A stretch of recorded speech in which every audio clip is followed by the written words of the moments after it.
Uttar Pradesh state counselling round 2 की reporting जारी है। राउंड 3 का जो शेड्यूल है वो भी गवर्नमेंट ने जारी कर दिया है। तो चलिए आपको Uttar Pradesh state counselling round 3 का शेड्यूल में दिखा देता हूं। एज पर द नोटिस जो रजिस्ट्रेशन की डेट है वो आप देख सकते हैं 6 अक्टूबर से सुबह 11 बजे से ये शुरू होगी और 9 अक्टूबर को सुबह 11 बजे तक ये चलेगी। जो रजिस्ट्रेशन फीस और सिक्योरिटी डिपॉजिट हम जमा करते हैं वो 9 अक्टूबर को 2 बजे तक लास्ट आप जमा कर सकते हैं। मेरिट लिस्ट देख लीजिए 10 अक्टूबर को आएगी। इसके बाद ऑनलाइन चॉइस फिलिंग जो है ये 11 अक्टूबर को सुबह 11 बजे से शुरू होगी और 13 अक्टूबर को 2 बजे तक चलेगी।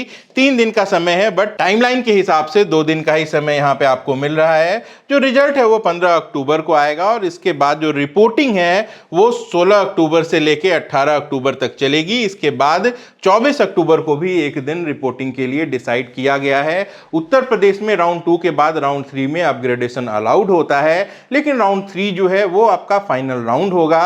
Uttar Pradesh state counselling round 3 में जैसे ही आप एडमिशन ले लेते हैं आप सभी तरीके की काउंसलिंग से बाहर हो जाएंगे। यही काउंसलिंग का नियम होता है। अगर उत्तर प्रदेश के राउंड 3 में अलॉटेड सीट को आप छोड़ देते हैं तो आपकी सिक्योरिटी डिपॉजिट जब्त हो जाएगी और आप आगे के काउंसलिंग से बाहर हो जाएंगे। इसके साथ साथ याद रखिएगा कि राउंड 3 में जो लोग भी पार्टिसिपेट करेंगे, जो पहले से रजिस्टर्ड हैं या फिर जो अभी रजिस्ट्रेशन करेंगे, उन सबको चॉइस फिलिंग नए तरीके से करनी होगी। शुरुआत से चॉइस फिलिंग वो करेंगे और सलाह ये दी जाती है कि जिन कॉलेजेस में आपको इंटरेस्ट हो आपको सिर्फ उन्हीं कॉलेजेस को फिल करना है और तय समय सीमा के अंदर आपको आपकी चॉइसेस को लॉक करना जरूरी है, क्योंकि उत्तर प्रदेश में ऑटो लॉक का सिस्टम नहीं होता है। अगर चॉइसेस लॉक नहीं करते हैं तो आपकी अलॉटमेंट प्रोसेस नहीं की जाएगी। उत्तर प्रदेश में प्राइवेट कॉलेजेस की बात की जाए तो कई सारे कॉलेजेस का जो केस है वो हाई कोर्ट में चल रहा है। फीस को लेके एक और रिवीजन संभावित है। अब यहाँ पे फीस में थोड़ी राहत मिलती है या फिर फीस और बढ़ जाती है,